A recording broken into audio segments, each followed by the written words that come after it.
skill, then why not mention the Scottish? Why not mention the English?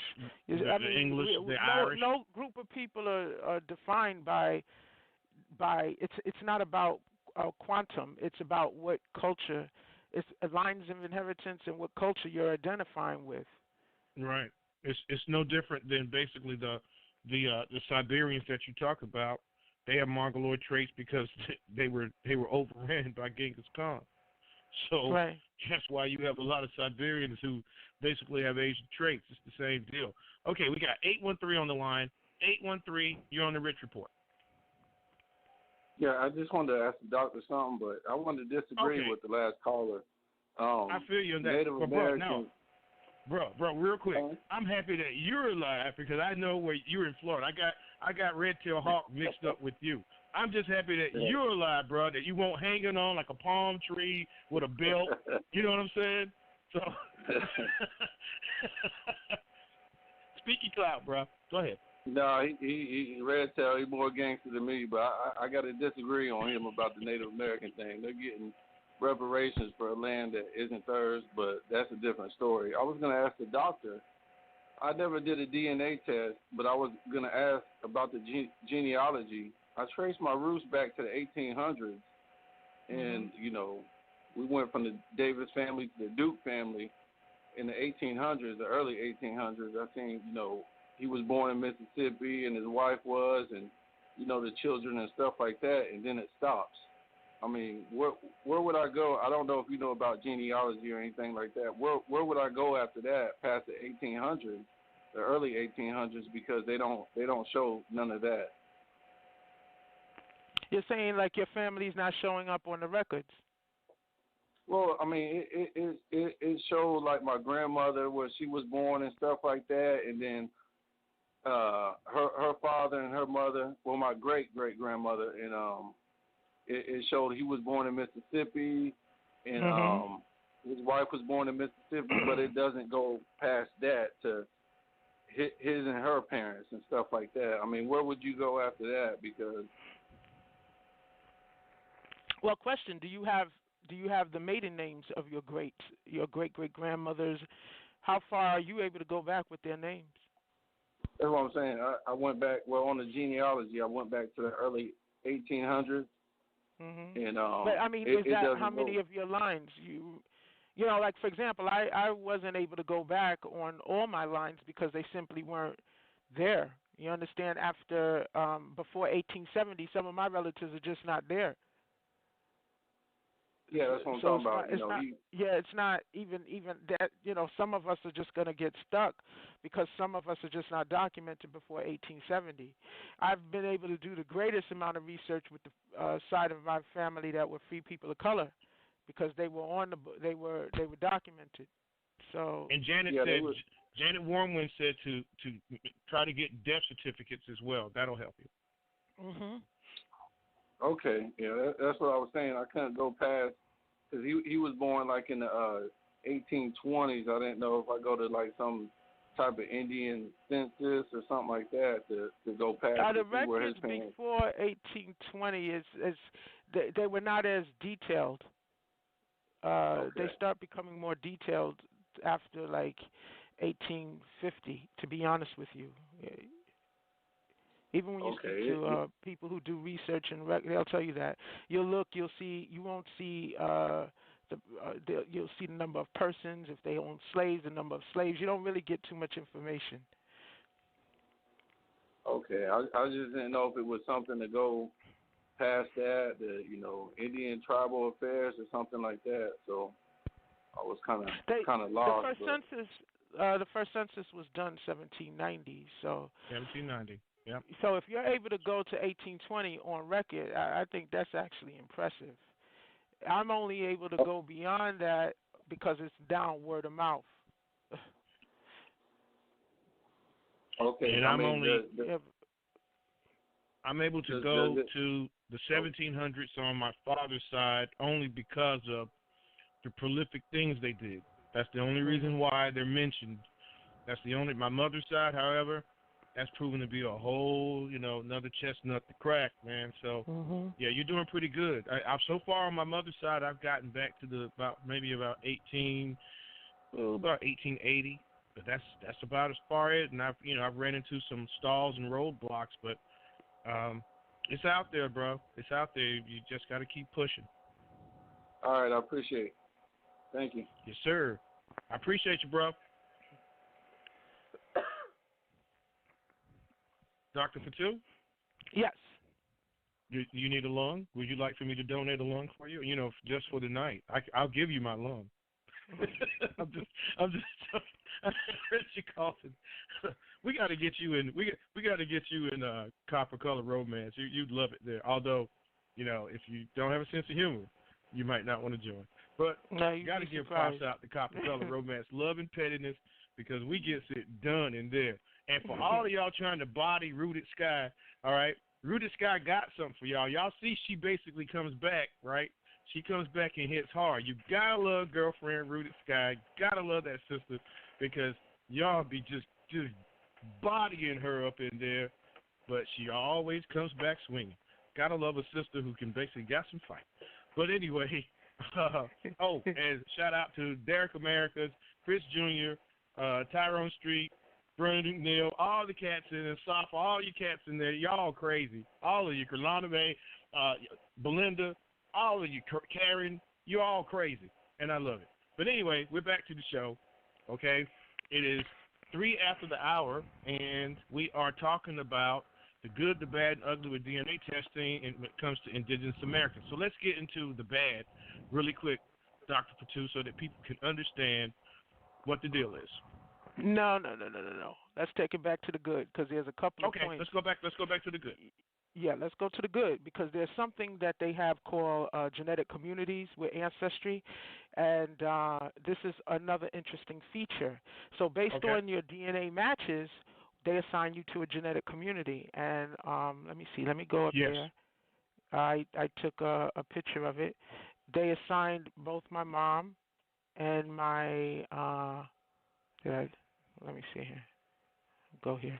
They assigned both my mom and my uncle to North Carolina. You see it right there, that picture? That's the picture that they took. Now, according to them, that's based on all their DNA matches, and of course, people are submitting their family trees, and some of those trees are very, very extensive. And according to the genetic definition of genetic community, these are people that you share common ancestry with, and their ancestry goes back, and I'm quoting them, hundreds of years. So you see, they're saying that this is their genetic community, and it goes back hundreds of years. When did the slaves, let's believe their story. We're from slaves. I thought we came here after 1750. How is this hundreds? This is what they're saying. Okay, right. So that's another indirect admission. Let's go back to this whole thing with the X chromosome. I was about to explain the process called introgression. Well, it's a very complex.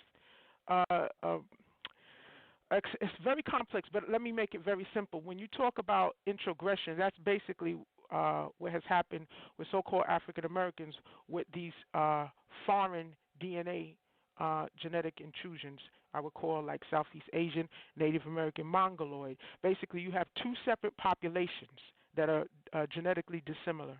And you have a larger predominant population, that would be the Paleo-American, that we're saying that they're calling African or Sub-Saharan African. All right? That's the larger population that was here. You have a smaller population that's coming in, the invaders, the Mongoloids, the Southeast Asians, okay? There's war, there's movement, and there's intermarriage. That's just what happens, okay, all over the world. And because there's so much extensive mixing, remember, this didn't just happen over a few hundred years. We've been here for thousands of years.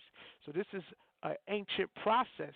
What eventually happens with introgression is that the main population takes on a little bit of genetic markers from the invading group, who are a smaller population. Hello? Oh, I'm sorry. I was on mute. That it does. Yes. Okay. Yeah, I thought I got disconnected. All right. No. So that is what's going on, and the reason why that's important because when I did my DNA test, the same markers came up, and I would not have expected the same markers to come up because my father is 100% continental African. Do you understand what I'm saying? That whatever is there should be even washed away, but it wasn't. So now, what's interesting, once I did the DNA test, I started having matches with Ghanaians. And then there's something where you can click and you can see your mutual relatives. None of them had so-called African American relatives. It was just other Ghanaians or people. There was another young lady who's indigenous. She was half Ghanaian. She also matched to me, and she matched to the Ghanaians. But the Ghanaians did not match. Now, they should, because according to the history that they feed us, many slaves came out of that region, correct? That's what they tell us.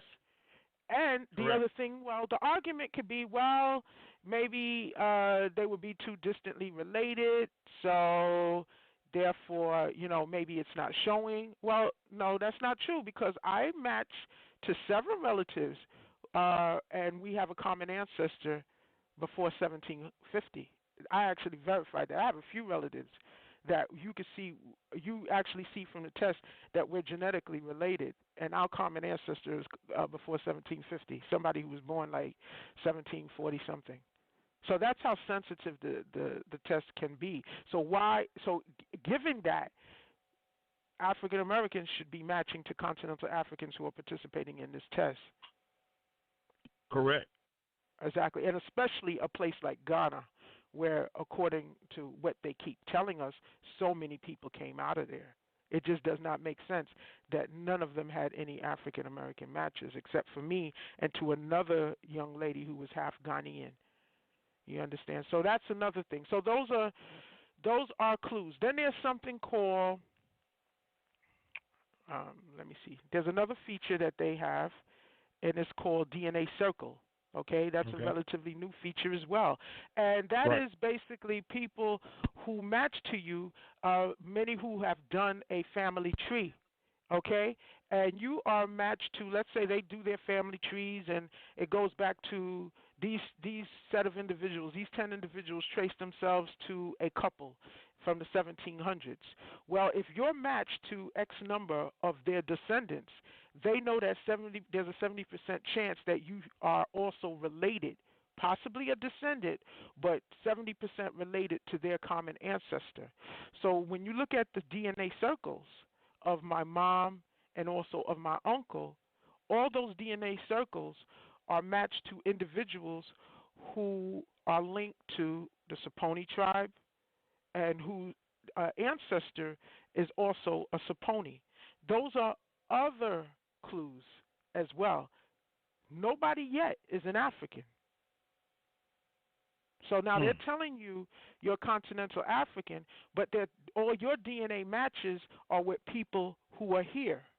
Nobody's matching to you that's a continental African. They come out with a feature called DNA Circle, a DNA circle linking you to people who have a common ancestry with some distant ancestors. They did the work. These people did the genealogical research, found these people actually on records, okay? And you're related to several of their descendants. They include you in the circle, and they tell you, based on that, they know statistically you have a 70% chance of either being a descendant of their same ancestor or at least related to their ancestor. And those individuals are also not African, but indigenous Americans, because the research was already done. So now these are the things that Ancestry DNA is telling us. The only thing that they've told you up till now is you're 70-something% sub-Saharan African. Everything else telling you you've been here hundreds of years and the people you're matched to are here. Nobody's matching to you that's an African. Ironically, the only Africans that came into it was when I participated in it. Right. Up till then, I just assumed they weren't doing the test. They are.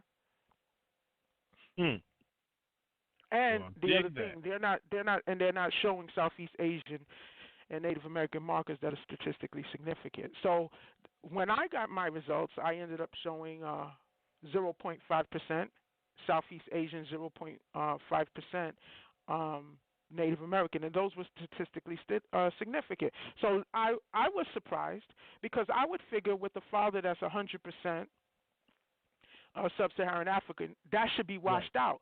But when I learned the process called introgression, and Tyrone Lewis Cannon explained it to me. He said no, because what has happened is those markers are so embedded with Paleo-American DNA, it has become such a part of their DNA that your mother, you having a continental African father who's 100% African, it couldn't even wash that away. Wow. Do you understand? Yes. Because those markers are so embedded, even though they are small contributing genetic markers, they are literally embedded as part of the paleo. They'll tell you that strip is African, but the African doesn't have those markers in it. The Afrikan American has those genetic markers. So, when you hear me constantly talking about it, yes, it almost implies that I need the Native American and the Southeast Asian to somehow or another prove that we're indigenous. No, I don't need it, but this is the garbage they're handing us. I'm saying as I'm looking at it and I'm looking at the patterns, there's a pattern here. Right.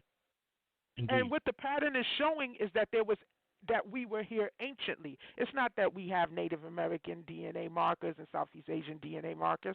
No, that's not the big deal. The big deal is those are tiny bands adjacent to this DNA that they're calling African. And we know, and geneticists say, when you see those patterns, I looked at analysis by geneticists of other people where this was not even an issue of discussion. And they would tell you, if you see a long band of a particular color, that is who the person is primarily, okay? And if you see a tiny little band mixed to it, that means that is a mixture that took place long time ago between those two populations. Now, that came out of the mouth of a geneticist. People, I hope you all are taking this in, because this is some good stuff. Okay, Again, so those are all features that are all consistent with a set of people that have been here long before a slave trade. This is the stuff they're telling you. This is the stuff they're telling you. The only thing that they're telling you, they're using the word African, and then they tell you whatever 5% Senegambian, which is laughable, because since when can a Ghanaian be distinguished from a Nigerian? When these two populations have, tribes have gone from one area to the next. I mean, even in Ghana, those are recent constructs from the Berlin Conference. Those are recent constructs, those divisions. And, each tribe, the Ghanas of Ghana who are in the Accra area, they migrated from Ile-Ife. Ile-Ife in the 9th, 10th century. And the Kans of Ghana migrated from the north. They only recently arrived to Ghana in the 10th century. They came out of the north. They came out of the Burkina Faso area. So how is it that you could distinguish between a Ghanaian and a Nigerian when many of the tribes that are found there migrated, some of them, especially through the Eastern Division, migrated out of Nigeria? The Aways of Ghana came out of Togo. So, that's how I know that part is definitely crap. Right. So I know time is moving on. Go ahead. Yeah, that's cool. Okay. How is it that we don't get this? How is it that we don't see through this? Well, or why is it that we don't see through this? Because this took some time. Yes, I get it. I get it. It's going to take time. Yeah, this took time and study, and I learned from people who still know a lot about genetics more than me. This also was backed up because I spoke to elders. I was smart enough to not just go to family reunions and just eat chicken. I literally sat at the feet. I sat at the feet of my elders. They were born in the early 1900s, before 1910, and my mother had 2 aunts and an uncle, and all three of them had their faculties, and I bled them to death with information, whether it was gossip, I just literally just talked to them till there was nothing else to tell me. And then I spoke to the oldest gentleman I spoke to was well into his 90s, and coincidentally he passed away after I spoke to him. I was probably like around 20. He knew my great-grandfather's father. Although he wasn't related to him, he knew my great-grandfather's father. And he gave me the name, the spelling, and I was able to track them down. And you ate chicken while you were doing all that. Let's not get lost here. Okay. You want to get into the bad real quick? Yeah, well, basically the bad, what am I talking about? Well, if you, buy into all of this and you fall for this crap, and many of us have, and you end up thinking that you are an African, what has ended up happening? Your energies, your heart, your desires, everything is outside of this land. You don't have interest in this land. You don't care about setting up legacies because you don't have, in your mind, you're not historically tied to this land. And it has done a lot of damage. I mean, a lot of damage. I think that contrary to so-called bridging the relationship between continental Africans and indigenous Americans, if anything, it eroded it. Why? Because now you have inferiority complexes. Now you have a false sense of superiority. You have people walking around acting homeless right in their own land, and then you have people here looking at you like you're homeless, and it's disgusting. It's disgusting. No kind of who we are, of our differences, of whatever genetic predispositions to illnesses that we may have that has nothing to do with Africa, because we do have genetic predispositions to certain illnesses, and Africans have theirs. Okay, and we're not the same people. We have higher rates of autoimmune diseases, lupus, rheumatoid arthritis. We are more prone to alcoholism. Okay, I don't want anyone jumping down my throat. I do think we're a little bit more prone to bipolarism. I'm so glad I'm anonymous. Genetic thing, though. I don't think that's a genetic thing, though. I think that was more due to them, because we had already we were making liquors and stuff like that before they got here. I think it's a type of liquor. I think it's a cultural thing. I do think there is a genetic predisposition. I have no doubt about it. That's okay. I know we could debate that, but I mean I see it in my practice. It's something I see with liquor, how alcohol has a stronghold on indigenous populations here, not just here in America. Latin Americans, I see it. It's just different. And you got to remember, I grew up between two sets of populations. Continental Africans in general, they don't crave alcohol, and I saw that. I could see, let's say my mom was 13 or 15, and half of my uncles died from alcoholism. And my mother was not an alcoholic, but let's just put it this way: she liked her drink, and I paid attention to that. She liked that drink, and I had one aunt. She was an alcoholic, and the rest of them, they loved to drink, and it was their intellect and the fact that they did not want to be drunkards that made them not. But trust me, if they wanted, they could have easily done it. And I can see the difference. Definitely, there's some genetics working with that as well. Trust me. I, as somebody and anybody who's raised in North Carolina or in the South who knows what a liquor house is, trust me, I get where you're coming from. I knew basically a preponderance of cats and ladies who were drunks in the liquor house every day. That whole deal. A lot of my friends, they pretty much I can count the number of fathers that I knew who were drunk. And a lot of times, some of the mothers who were drunk, whole families that were drunks too. It may be genetic, but also it's a lot of it's the alcohol, because if you go to South Africa right now, they have a huge, huge problem with alcohol. And a lot of it is that the alcohol that they were consuming before changed. They're actually starting to drink the stuff that we drink now, and they're getting hooked. So that maybe have something to do with it.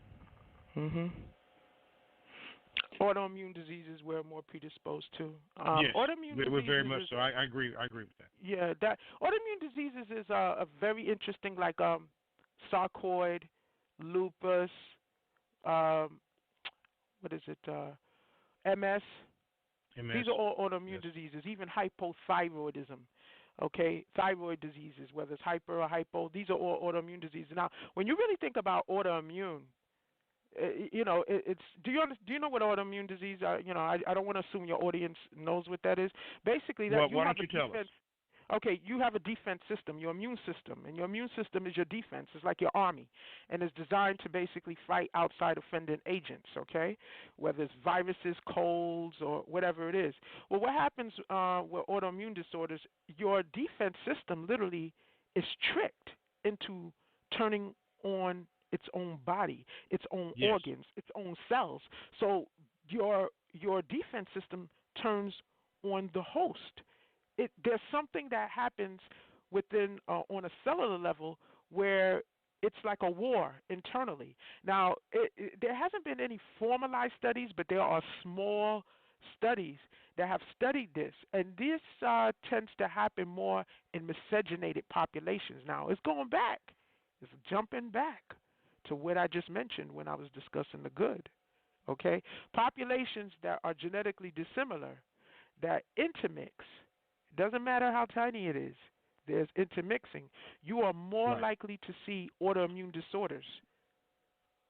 Continental Africans actually have low rates of autoimmune disorders. I mean, I have one lady from Nigeria who has rheumatoid arthritis, but it is very rare. That has been studied.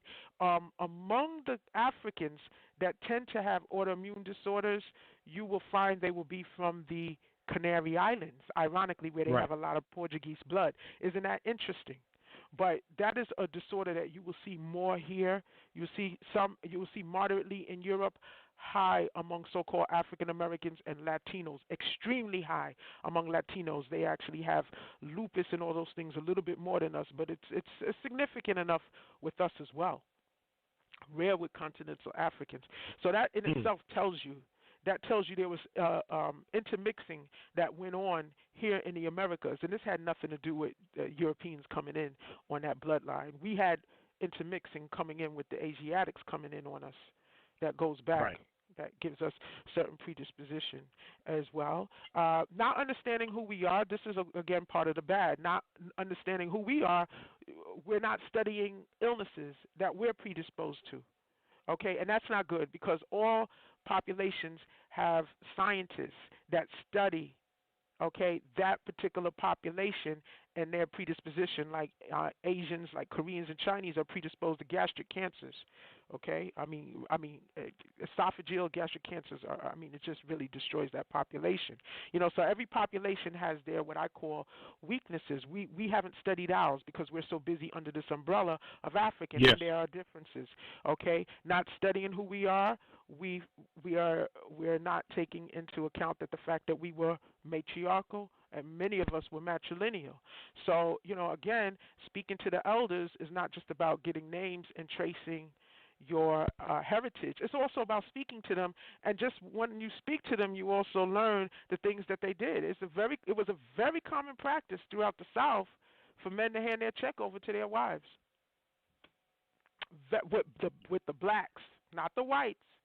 This is common throughout. This was very common throughout the South. And I was speaking to a friend of mine who's from she's from St. Kitts. She said they were doing that too.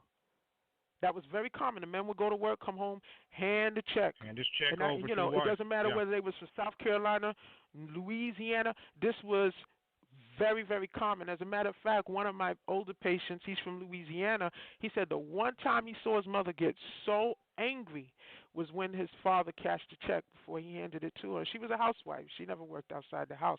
That was a very common practice. And why was that? Because evidently the men were acclimated to the women basically making the decisions when it came to the home. Inside. Very much so. The home. The men were acclimated to that.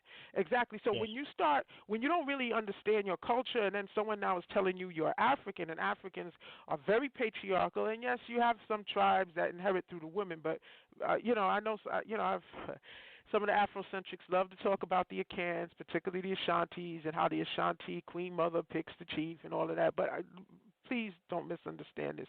Yes, they inherit through the mother line, but they're very much male dominated. So Africans are very much male dominated. They share that with Eurasians. Europeans. They have that in common with Eurasians. Okay. Yes, with Eurasians, exactly. Exactly. The only reason we're seeing a change now in continental Africa is through, sorry to say this, but it's the truth, through European influence. So now through the women becoming educated, now you're starting to see a little bit of a rise up. Not a lot, a little bit of a rise up. But black women in America, America actually. We never needed that. We never needed. No, never did. We never needed that because as a subculture, I mean, my great aunt. Now this is my grandmother's aunt. She was born 1883. She owned land, and she actually kept that land from being lost and taken and swindled by the white man. Okay, she owned land, lived in her own house. She was married and she was widowed. Okay. When did white women ever have that kind of control? When did an African woman ever have that kind of? Yeah, they never did. They never did either. Our people were acclimated to that in the South. You understand? Yes. That was just very, very common. My great grandmother, I spoke about this before. She was a healer. They were used to the women basically having a lot of say so, and the men were comfortable with that. But if now you are told you're African, and now you're coming in contact with continental Africans, and their whole vibe is different, their whole soul is different, and you see the women are subdued, okay? Now you're looking at your woman and you're like, okay, now her mouth is big. And so you start hearing theories, okay, well, y'all got big mouths because, we were oppressed as a man, and that's why y'all became more dominant. And then that had nothing to do with that. We were comfortable in our expression, and the men were comfortable with us expressing ourselves because you see, and this is what happens when you don't study who you are, and that becomes hidden under a blanket of African. And it's been bad also for our relationship with continental Africans because now they're walking around with a false sense of, oh, these people, look at them, they're lost, because we act like we're lost. Okay, and you're behaving like you're lost. You're running over there, and then they act like they need to teach us, and they don't need to teach us anything. We're an ancient people. Okay, there's nothing they need to teach us. We're two separate people, and two separate histories, and it becomes a paternalistic type of vibe. All right, so it definitely hasn't been good for our relationship with them. The other thing too, on that note, I've never felt like we had to get along with Africans. And this is coming from me. Even though my father's continental Africa, I never felt like there had to be this whole kumbaya between us. I just never felt like that. We're two separate people. I tried. Even before. I know you did, and very hard. Yes, I did. Very, very, very, very hard. We're two separate people, and the reason why I kind of always felt like that because continental Africans, as you know, and many of your audience knows, they're tribal. So they don't get along themselves. So I just always felt like that was not realistic, especially even believing that we were descendants of them at the time. I just felt like we've been here long enough and become unique enough unto ourselves that it just wasn't realistic. Well, now, knowing that we are indigenous, even less so. I mean, why do we owe it to continental Africans to get along with them any more than we are to get along with people from Papua New Guinea or any other indigenous community around? We're all indigenous to the planet, okay? Yes. And then, I think that we need to all respect that and respect our separate spaces. Somehow or another, I still keep picking up with many of our people who actually know this still have to throw in this word African. It's very hard for them to let that go. I'm not sure why, but they really need to let it go because this is not about your great-great-great-great-great-great-grandfather who may have been that one of that small percentage that just happened to come out of the Senegambian region. You don't define yourself by ancestor like that. You define yourself by the culture that predominates and that nurtures you. And we come out of the womb of the indigenous American woman. We come out of the womb. We are nurtured by that culture. So this is, this whole percentage thing, that's ridiculous because you're not claiming Ireland. You're not claiming Scotland, and that's in your DNA as well. So you're an indigenous person nurtured or Irish by. Yeah, we're not claiming none of that. So, that's basically the bad. Okay. Yeah, now, if you lived in the Northeast, Dutch. Yes. So there's a lot of Dutch ancestry among us Negro Indians who were, living New York area particularly, because New York, New Jersey, Connecticut, that's Dutch territory. So yeah, you're right. You're absolutely right about that. Yeah. And if you live in Florida, Spanish. Just saying. Yes. Just saying. We got about 27 minutes left in the show. Again, we're with Dr. Fatou. She's our guest, and she is tearing it up right now, people. My mind has been blown about 5 times, and I am not under the influence of any pharmaceutical drugs. All right, alcohol. Dr. Fatou, I'm not under the influence of alcohol or anything else until after the show. So, feel free to call into the show. 563-999-3442 is the number to dial. Press 1 if you have a question or comment. And again, we're getting into the whole DNA thing, the good, the bad, and the ugly when it comes to us. Okay, we got about 26 minutes. Let's talk about the bad for a quick minute there, Dr. Fatou, so that people will understand the bad part of it. Since, like your boy, that's what he went straight to.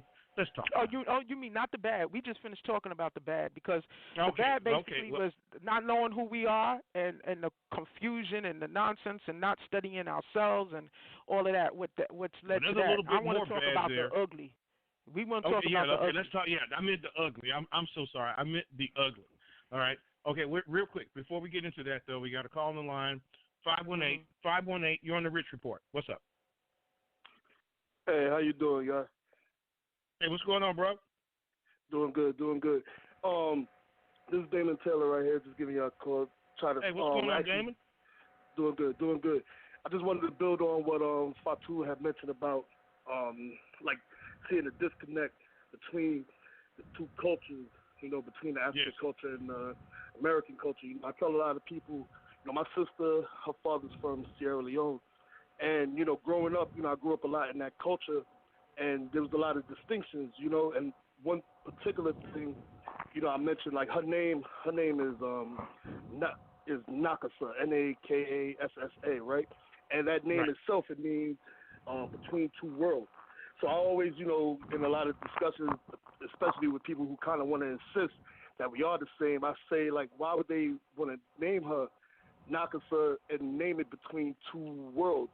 You know what I'm saying? If they consider us the same, if we are considered the same or just like an extension of, you know what I'm saying? I wouldn't think that they would go and choose, being from Sierra Leone and having that knowledge of Africa, that they would go and name her that. That's just something that I always thought of. And when Dr. Fatou mentioned that, then I kind of, it kind of struck that chord in me. Right on. Dr. Fatou? Yes. Real quick. My sister, my daughter's sister, right, is her father is also, he's West African, and of course, obviously, her mom is indigenous, and the distinction that they play between the two of them, right? My daughter takes a second seat to her sister because they consider her real African. Where's the father? I'm just curious. Where's the father from? Nigeria. Okay. That is because of how they inherit. You see, and I told this to you privately, Gabe. My father is Ghanaian, and he's Kwawu, which is a part of the Akan people. They inherit matrilineal. So I was always raised by my dad that I am my mother. I am not him. You know, that is how they inherit. They don't walk around and say, oh, I'm half Awe, I'm half Ashanti. They don't do that. You are what your mother is, according to my father's line of inheritance. So because I was raised that way, and of course my last name is his last name, and it's a foreign last name, I would often get asked, where are you from? So I would say, I'm from here, you know, and so what are you? I'm like, I'm American. And they say, and your mom? I'm like, my mom is from here. She's from North Carolina. And your dad? And then I would say, my dad is Ghanaian. So now what I've noticed over the years, Ghanaians will say, oh, okay. And they may ask me, you know, most of them ask me what part of Ghana, you know, because they want to know what area and stuff. When I encounter Nigerians, Senegalese, Guineans, other continental Africans, they would say, why aren't you saying you're Ghanaian? Your dad is one. And it took me a little bit to get that. And the reason why they do that is because they inherit from their fathers. You are what your father is. Right. They don't look at it the way Ghanaians. Now, when Ghanaians meet me, there's a sort of auto-rejection. All right? There's an auto-rejection when they see me next to my mother because they inherit through their – it is a very matrilineal. Even though the Aways are patrilineal, the Gans are patrilineal, the Afrikans, who are about 50% of the population, dominate Ghana culturally. So even though these other individual tribes who are smaller inherit through their fathers, there's a canonization, I call it, of Ghana. Ghanaians know what I'm talking about. So when they see me with my mom used to work with me in the office. She was my secretary. There's an auto rejection. I grew up like that. There's an auto rejection. It doesn't mean they're necessarily rude. They automatically link me with my mother. They don't see me like I'm one of them. And I was raised like that. That is how they inherit. You know, I have a half sister, my father's oldest daughter. Her mother's Awe. My father does not consider her part of his group. She is Awe. She considers herself Awe. That's how she identifies herself. She doesn't walk around and say, I'm half this. So that is my explanation. It's discriminatory, but they don't, that sister of your daughter, they identify her with her father. And that is why, because those tribes inherit through their dads, and that is why I would get that sort of question, like, "Oh, you're not proud of Ghanaian, being a Ghanaian, you know, like what are you talking about?" You know, and that's because they're imposing their lines of inheritance on me, and I learned that's where that was coming from. Right. Well, actually, it's the indigenous side that considers her. Let's see, her grandmother was a Afrikan American studies deal, all the civil rights movement and all this other stuff, the whole back to Africa and all this.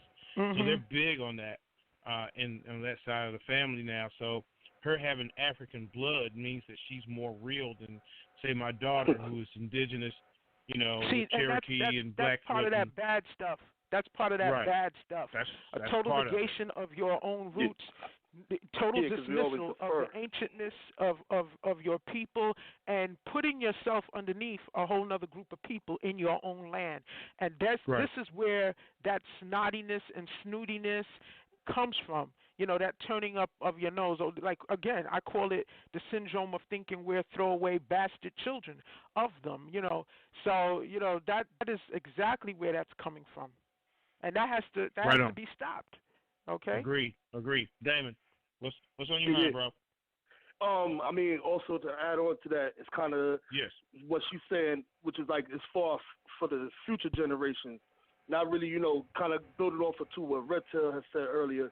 You know, like that, thinking that it's not important, but it is important because if we don't leave that legacy for our children to follow, then eventually it'll be like dinosaurs. It'll be just completely laid to waste, you know what I'm saying?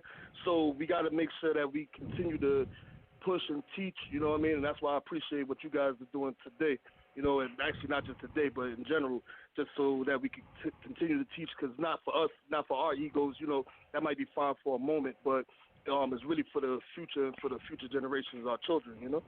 True indeed, bro. I appreciate you calling in as always, and you guys should check out Damon on 4A. He lays it down. He puts some really great historical facts up that you guys should check out. So please do that. All right. Patu. Yes. Okay. So what have you noticed Okay, we're in the ugly part. We're in the ugly side of it now. Oh yes, I want to definitely deal with this because it needs to be dealt with. Okay, yes. Number one, now that many of us, and this is a growing movement. A lot of people are becoming more and more aware that we're indigenous. I mean, this is growing. Okay, I speak to my brother sometimes. It really is. Georgia. Okay, and this is becoming. He told me this information is spreading. Okay, so it's even reaching. And it's influencing the Pan-Africanists because the information is overwhelming and you can't debate it. Like I've told, like you and I always say all the time, if you just study American history, they indirectly tell you you're indigenous. If you It'll tell you, yeah. It'll tell you, just study it. So we know all of this. So here's the ugly truth. Now that, I've done my, and I'm going to use myself as an example because it really applies to any one of us if you're able to go back in your family line. So I end up learning the names of the surnames that are associated with the tribes. My mom is from Eastern North Carolina. You know that, Gabe. So they're from the same area as you. And there's certain names associated with certain tribes, like, certain names associated with the Lumbees, the Mahevans. And you become familiar with those surnames, okay? And I became familiar with those surnames. And that's actually very important if you're doing this kind of research. And I went back in the records. I ended up learning some of the surnames of my free forefathers. Okay, ended up learning that if you were a free person of color, you were automatically associated with a tribe. I learned that also from a number of people, including a North Carolina historical researcher. She's an elderly woman right now who's retired, but she told me that as well, and she's very familiar with the names. So the DNA, I'm going to go back to that just a little bit, okay, because it kind of uncovers this ugliness. Up until before DNA testing, okay, there was a mystery for those of us that called ourselves Afrikan Americans in terms of how we saw the so-called Indians who lived maybe a county from us. Like, okay, in Eastern North Carolina, you have people like the Mahevans. You have up in Virginia the Chickahominys. You have those tribes, the Saponis. And Gabe, you're familiar with them, right? Yes. And, before this information became available, people had a tendency to see them as separate people, and that's how they liked it. They were Indians and we were black, okay? And that's how they've walked around, okay? And some of them still walk around. But guess what? The truth is being peeled back.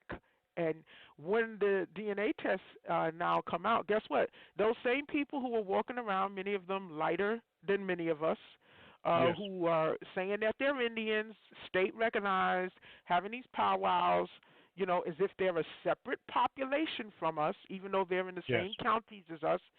The DNA test is showing that you're related to them. Well, guess who's popping up related to my uncle and my mom?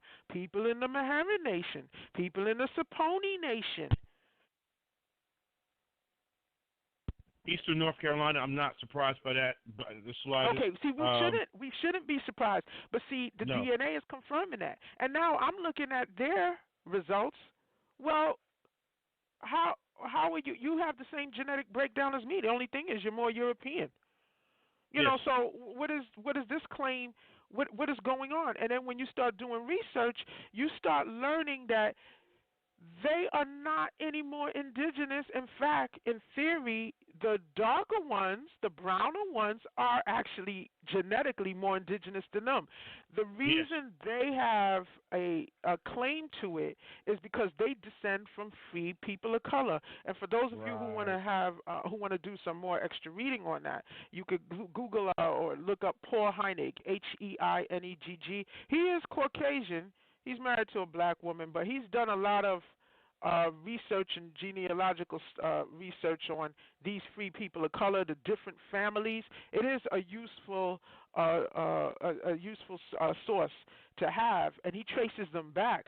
Now, of course, he's not going to say the men are indigenous. He's saying that these were really African American men, and oftentimes they were married to Caucasian women. And that also happened in my family. When I traced it, there was a branch where the woman was a Quaker, and she married a Chickahominy man, and they moved into Hertford County, which had a large Quaker community at the time, a population, and that happened a lot. That happened with a lot of those families. So matrilineally, some of them descend from Caucasian women. Not all of them, but some of them Right. do, believe it True. or not. And No, true. yeah, and a lot of and they were able to confer free statuses to their children, because remember, being slavery free was a status passed down through the woman. Okay, so a lot of them were free because their mothers were white, their grandmothers were white. Okay. Right. All right, so we need to understand that. So the DNA has also uncovered hidden truth that your relatives are these same people, one county over or in the same county, who up to this point you thought was a separate set of people, and they sort of promote that because all of them have this certain type of mulatto, Lena Hornish type of look. Okay, and the reason why that's happening is because they practice elitism. Not all of them, and I have to say this, the Nottaways do not do this. I have a number of cousins who belong, they are members to the Nottaways. They do not practice colorism. They just look like the rest of us. Okay, so the Nottaways are pretty open about their history, though. They're pretty open about their history and the presence of Europeans being there, the whole nine. A lot of us, a lot of them say like the Lumbee here, right? Okay, and I'm gonna do a show on this later, but say Pembroke State University or Pembroke University here, that was founded basically to teach the Lumbee, right? To educate the Lumbee, to basically take them from Lumbee status to Negro status. If you go and you find the pictures of during that time, all those Lumbees look like you and me. They didn't look like the Lumbee that are out here today, who a lot of them now are Mongoloid, or Mongoloid descent, right? Those are not the same Lumbee. And the reason why is because the Lumbee Nation as it's known now, although it's state recognized, it is not federally recognized, which means they are not getting that federal money, and they won't get it until they basically issue every indigenous person of Lumbee descent, and they're all still around in eastern North Carolina. They just won't call themselves Lumbee anymore because once upon a time with their grandparents and the whole time, it was hazardous for their health to do so. Mhm. Yeah. So the colorism thing is there. Oh, the colorism, and you have to, again, what has happened. Well, I visited in the process of doing my family research. I made a couple of friends from that area, a Hosky. Right. And we know that we're distantly related. They have the same surnames as my great-great-grandfather. I mean, and they shared a few things. I mean, and if you see them, again, they're mulattoes, all right? And the one that was browner was complaining of the colorism. And she still, by my definition, was a mulatto, by my definition. And there's a lot of, these families, because they were free families and they owned land, they intermarried with one another. They didn't want to lose land. There was classism as well that existed. So they basically are continuing the same thing, the same families. So you get into these tribes also through, which family you come from. If you're one of those prominent families from the area, and in addition to a type of kind of complexion and hair texture, that's what's being practiced. I happen to know when I visited, to show you how the family lines link in, when I stopped over to visit her when I was in North Carolina, and, I had to go to the ladies' room.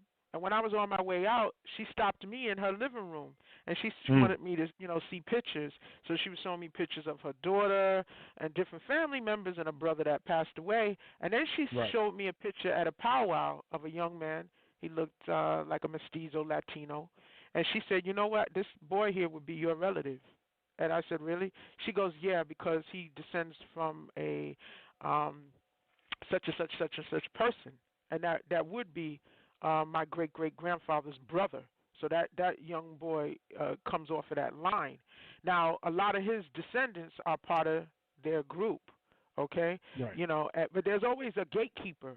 And she was telling me that she now left them and joined the Chaminade Nation because there was infighting, and I asked her what was it about, and there was infighting because I put the picture not so much on your wall, not on your thread, but in my article, there's a picture, there's a painting, a drawing rather, of a woman called Sally Lewis. Okay, that caused a lot of upheaval among the Meherrans, because there was a family that wanted to claim that if you were not a descendant of Sally Lewis, you were not a real Meherran, and the rest of them went bonkers and said, that's nothing but garbage.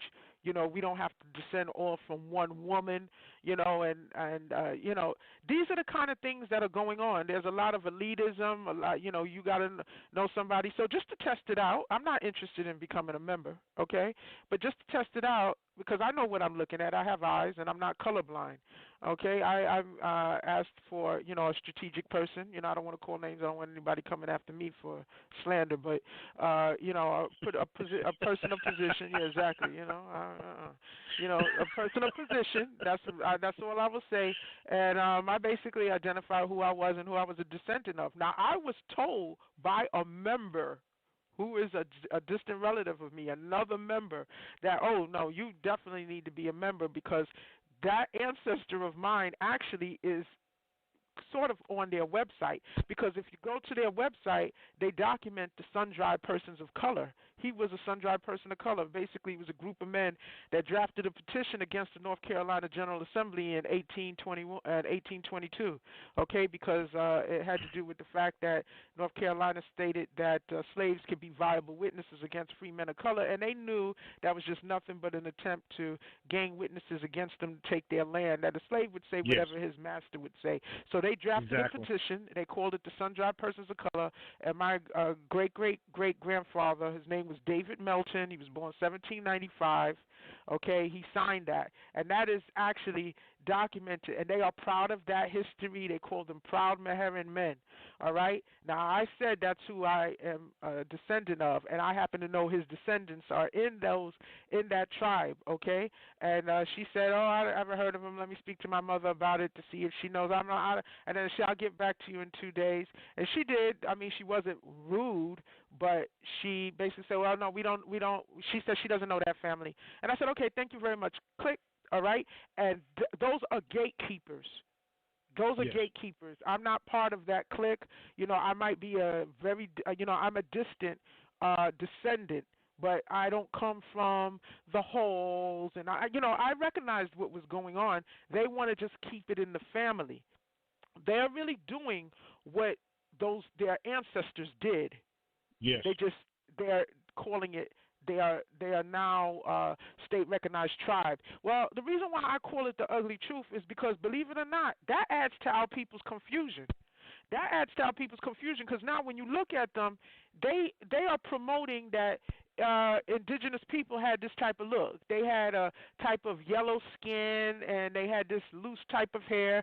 And you know what? One of the ladies admitted to me that there was a time that the church in the area didn't let you become a member if you didn't pass the comb test. That means that a comb had to be yanked through your hair, and if it stopped, you had kinks. Okay, you weren't had kinks coming and in. You couldn't be a part of it. That's right. Exactly. That has nothing to do with being indigenous. That's colorism, and that is what they practice. So what prompted me to add that to the write-up was this past week I saw a patient of mine, and she comes to me for her, asthma. She's in her early 40s. So she told me about a year and a half ago that her family has done extensive genealogical research, and her people on her father's side belong to the Wampanoag Nation. Okay, and of course now about. Exactly, Wampanoag Nation. So she would sometimes come in with her kids and her husband if he's willing to wait, or whatever. So I'm familiar with her family, and so she came like maybe a couple of months after that, and I said, so did you go up there? Did you you should definitely get involved. I'm all excited, and I kind of noticed she was lackluster, and every time she would come to the office, I would bring it up, and it was kind of a lackluster type of response, and I would think to myself, well, why find out this kind of information just to say it if you're not going to sort of get involved with it? So it just happened she was my last patient a couple of days ago, and I asked her about this, and I said, you brought it up to me, but what is your involvement with this? And then she, I guess, it was time, she had time to speak, and no one else was there. She basically expressed to me that she did look into it, contrary to what I may be thinking, and she was turned off. And I said, why? And she went on to say that basically, again, I don't want to, the world is small, but a fraction, because they are, again, a lot of infighting. There's a fraction of them, okay, and a key person who she is related to, okay? They share like the same, it's like their great-great-grandparents are siblings, told her she did not qualify because she is related to him on the side that's not Wampanoag, okay? Yeah. And told her that also because a fourth great-grandparent is white, which is just about everybody, okay, whether you know it or not, she also didn't qualify, even though majority of them look mulatto. Yes, there's some dark ones among them, some dark ones among the tribes. There was always a dark one that gets in through political, maybe they're a grandchild of, you understand, that's how those darker ones get in. I tell you, that's how they get in. Okay. They're a grandchild. We got about 2 minutes left. Left for two, so go ahead. Okay, so make a long story short, she wasn't allowed to become a member. She also found that there was some discussion, even though they don't use DNA to qualify you to come in, it was like a comparison of how much Native American do you have. It turns out she has 3%, and others were saying, well, I have a little bit of more. And what she picked up was that same type of elitism. There is elitism with them as well. If you don't belong to a certain family, certain class level, there's a blocking and all of that kind of stuff. So, basically my point is I'm not telling people, I see a lot of focus on, the nonsense continental Africans say, and I'm not saying people shouldn't express their frustration. We have these private groups, and people need to feel comfortable to express whatever conflicts that they have with continental Africans, but honestly, don't put your energy on continental Africans. If they disrespect you, set them straight. You know who you are.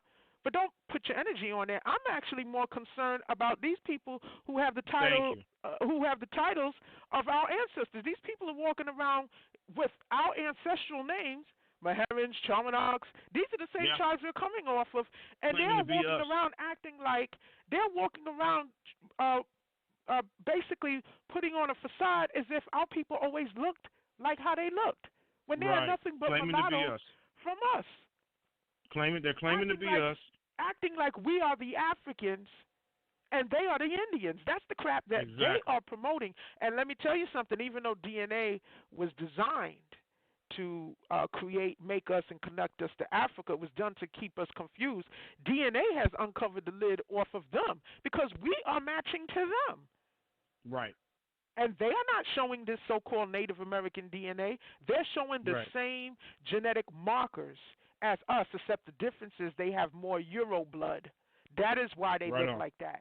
Not because so that is the ugly truth. And I think as more and more of us learn this truth, we need to deal with those tribes who are walking around looking like this, and they are deliberately intermingling among themselves to look like that, promoting somehow or another that is how an Indian looks, when that is Euro admixture that has them looking like that, and a blocking of ones who legitimately descend from those tribes, but blocking them because they are not part of the families that they want to keep intermarrying with, and they don't have a certain shade.